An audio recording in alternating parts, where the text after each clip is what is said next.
ஆத்துமாவே ஆத்துமாவே ஏன் கலங்குகிறாய்? பல வருஷத்துக்கு முன்னாடி நிறைய கலக்கம், நிறைய மனபாரம். நான் நிறைய பேரை பார்த்துருக்குறேன். சின்ன சின்ன வயசில் சில காரியங்களுக்கு ரொம்ப பயப்படுவாங்க. வயசானாலும் நிறைய காரியத்துக்கு ரொம்ப பயப்படுவாங்க. பாருங்கள், சின்ன பிள்ளைகள் எடுத்துக்கிட்டால் அம்மா இதை வாங்கி தரல, இதை என்னை அப்பா செய்ய விடலை, அது இதுன்னு சின்ன சின்ன கவலைகள், சின்ன சின்ன பாரம் நிறையா இருக்கும். பெரியவங்களை எடுத்துக்கோங்க, சரி என் பையன் கவனிக்கலை, என் மகா கவனிக்கலை, என் மகன் கவனிக்கலை அப்படின்னு சொல்லிட்டு அவங்கள குறித்து நிறைய பாரம் உண்டு. இன்றைக்கி உங்களுக்கு ஒரு சம்பவத்தை நான் சொல்லலாம் அப்படின்னு நான் ஆசைப்பட்றேன்.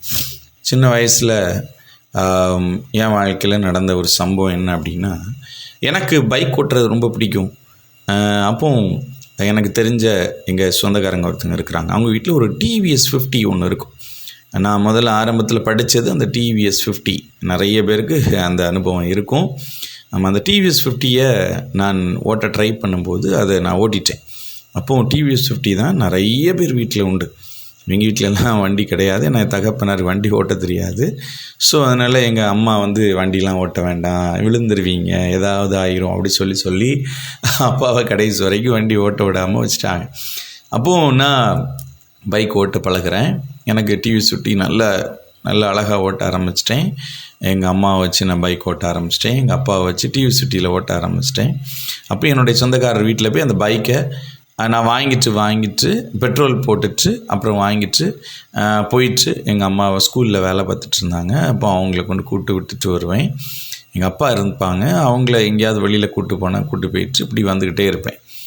அப்போது ஒரு குறிப்பிட்ட டைமில் என் மைண்டில் என்ன தோணுச்சு அப்படின்னா, இனிமேல் இந்த டிவிஎஸ் 50யை தவிர மற்ற எந்த பைக்குமே நம்மளுக்கு ஓட்ட வராது. அதனால் என்ன பண்ணுவோம் அப்படின்னா, வாழ்க்கை ஃபுல்லாக இதே மாதிரி ஒரு வண்டியை அப்படியே ஓட்டிக்கிட்டே இருப்பேன். ஏன்னா கியர் பைக்கெலாம் நம்மளுக்கு ஓட்ட வராது அப்படின்னு சொல்லி ஒரு பெரிய ஒரு முடிவு எடுத்துட்டேன். அப்போது என் மைண்டில் நான் ஃபிக்ஸ் பண்ணிட்டேன், டிவிஎஸ் 50 தான் நம்ம ஓட்டணும், ஏன்னா கியர் பைக் ஓட்ட வராது. அதுக்கடுத்தாப்புல கொஞ்சம் நாள் போக ஆமாம் இது கொஞ்சம் ஸ்லோவாக போகும், அந்த கியர் பைக் கொஞ்சம் வேகமாக போகும். அப்போது என் சிந்தனையில் ஏன் நம்ம அதை ட்ரை பண்ணக்கூடாது அப்படின்னு சொல்லிட்டு சும்மா அந்த பைக் ஓட்டுறதுல அந்த கியர் எப்படி போடுறது, எப்படி கிளச் விடுறதுன்னு சும்மா ஒரு நாள் ட்ரையல் எடுத்தேன். அப்போ எனக்கு இந்த டிவிஎஸ் 50யோட அந்த பைக் எனக்கு ரொம்ப பிடிச்சிருந்துச்சிது. அதான் நான் அழகாக ஒரு 2-3 நாள்லேயே நான் அதை ஓட்டிட்டேன். அப்போ எனக்கு வயசு கிட்டத்தட்ட எனக்கு ஒரு ரொம்ப கம்மி, 15லேருந்து 18 வயசுக்குள்ளே இருக்கும். லைசன்ஸ் எடுக்கிறது முன்னாடி ஒரு 14, 15, 16, 17 வயசுக்குள்ளே இருக்கும் இந்த சம்பவம் எல்லாமே. அப்போது நான் அந்த பைக் ஓட்டும்போது எனக்கு பயங்கர சந்தோஷம். அப்புறம் நான் ஃபிக்ஸ் பண்ணுறேன், பரவாயில்ல. அப்போ நான் ஓட்ட ஆரம்பித்த பைக் என்னென்னா ஸ்ப்ளெண்டர். ஸோ இந்த பைக் நல்லாயிருக்கு, இதே மாதிரி ஒரு பைக் வாங்கி அப்படி சொல்லிட்டு போகணும் அப்படின்னு சொல்லிட்டு அந்த பைக்கை ரெகுலராக ஓட்ட ஆரம்பித்தேன். அந்த கலக்கம் போக ஆரம்பிச்சது. அப்புறமா நான் ஒரு 16 வயசுலேயே எனக்கு அம்பாசிடர் கார் ஓட்டணும் அப்படின்னு ரொம்ப ஆசை. அதையும் நான் 16, 17 வயசுக்குள்ளே நான் சொல்கிற அந்த சம்பவம் எல்லாமே ஒரு 15 வயசுலேருந்து 18 வயசுக்குள்ளே நடந்த சம்பவத்தை நான் உங்களுக்கு பேசிகிட்ருக்கிறேன். அப்போது இதெல்லாம் கார் ஓட்டி பழகணும் அப்படின்னு ஆசை. அம்பாசிடர் கார் நான் ஓட்டுறேன். அதுக்கடுத்தாப்புல எங்கள் வீட்டு பக்கத்தில் ஒரு அண்ணன் ஒருத்தங்க உண்டு. அவங்க வேன் வச்சுருப்பாங்க, மகேந்திரா வேன், அந்த புள்ள வேன். ஸோ அந்த வேன் எனக்கு கையில் கொடுத்து ஓட்டு அப்படின்னு சொன்னோன்னே நான் அந்த வேனை ஓட்டுறேன். எனக்கு அவ்வளவு சந்தோஷம், அழகாக நான் ட்ரைவ் பண்ணுறேன். ஸோ எனக்கு சின்ன வயசுலேயே டிரைவிங் ஸ்கில்லில் ஏசப் எனக்கு கொடுத்ததுனால எனக்கு பயம் இல்லை, நான் ரொம்ப தைரியமாக ஓட்ட ஆரம்பித்தேன். அப்போது இந்த சீசன்லாம் முடிஞ்சு ஆமாம் ஒரு பெரிய அப்கிரேட் வந்துருச்சு. அப்போ லைசன்ஸ் எடுக்கணும், 18 வயசு முடிஞ்ச ஓட்டணும். அப்புறம் டைரெக்டாக நம்ம நண்பர் ஒருத்தர் இருக்கார், அவர் ஆர்டிஓவில் இருக்கார், அவர்கிட்ட போய் நான் அந்த மாதிரி லைசன்ஸ் எடுக்கணும் அப்படின்னு சொல்லி லைசன்ஸ் அப்ளை பண்ணி, அப்போ பைக் என்கிட்ட கிடையாது. அப்போ எங்கள் மாமா ஒருத்தர்கிட்ட பைக் இருக்குது, அந்த பைக் வாங்கிட்டு நானும் என் தங்கச்சியும் லைசன்ஸ் எடுக்க போகிறோம். அப்போ பயங்கர சந்தோஷம். அப்போ கார் முதல்ல ஓட்ட சொல்கிறாங்க. என் கூட 4 பேர் உட்காந்துருக்குறாங்க அம்பாசிடர் காரில். அப்போது 3 பேர் ஓட்டிட்டு 3 பேருமே இடையில நிப்பாட்டிடுறாங்க, நிறைய பிரச்சனை வந்துடுது. அப்புறம் 4வது என்னை ஓட்ட சொல்கிறாங்க. நான் அவர் சொன்ன பிரகாரம் ரொம்ப பர்ஃபெக்டாக நேர்த்தியாக நான் ட்ரைவ் பண்ணேன். அவர் பார்த்துட்டு, இதுக்கு முன்னாடி கார்லாம் நல்லா ஓட்டுவியோ அப்படின்னு சொல்லிட்டு என்கிட்ட கேட்டார்.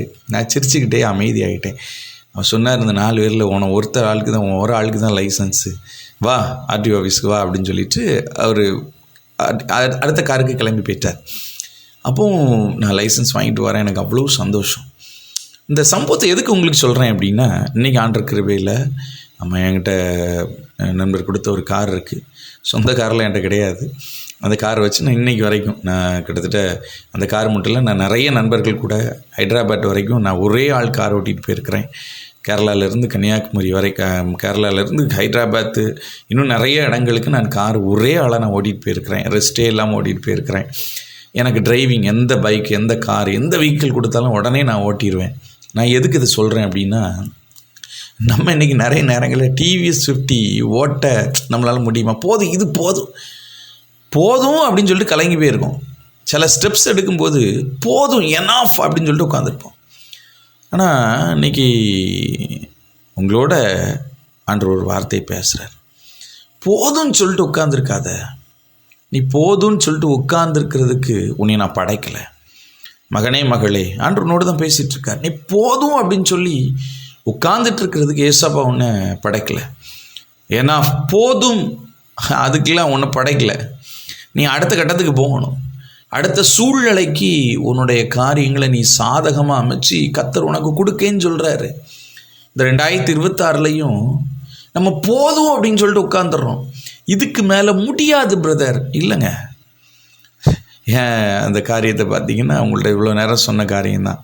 டிவிஎஸ் 50 ஆரம்பித்து இன்றைக்கி எல்லா வெஹிக்கிளும் ஓட்டக்கூடிய அளவில் ஆண்டவர் இந்த காரியங்களை உயர்த்தி வச்சிருக்கிறார். பாருங்க, உங்களையும் ஆண்டவர் உங்கள் கலங்கி போன ஆத்மாவை பார்த்து சொல்கிறாரு, ஏன் கலங்குற, ஏன் உனக்குள்ள தேங்குற, ஒரு சின்ன காரியத்தை நான் சக்ஸஸ் பண்ண வச்சுட்டேன், இவ்வளோ பெரிய காரியத்தை நான் சக்ஸஸ் பண்ணாமல் உன்னை வெறுமையாக விட்டுருவேனா அப்படின்னு இயேசுவா உன்னை பார்த்து கேட்குறாரு. கவலைப்படாதீங்க, உங்கள் ஆத்மா கலங்க வேண்டாம். சின்ன சின்ன விஷயம் தானே அப்படின்னு சொல்லிட்டு தைரியமாக செய்யுங்க. பெரிய விஷயத்தை கர்த்தர் உங்களுக்கு மகிமையாய் முடிச்சு கொடுப்பேன் அப்படின்னு சொல்கிறார். என் ஆத்துமாவே ஏன் கலங்குகிற, ஏன் உனக்குள்ளே தேங்குகிற, தேவனை நோக்கி காத்துரு. முகத்துக்கு ரட்சிப்பும் தேவனமாக இருக்கிறவரை நான் இன்னும் துதிப்பேன். தைரியமாக இருங்க. God bless you.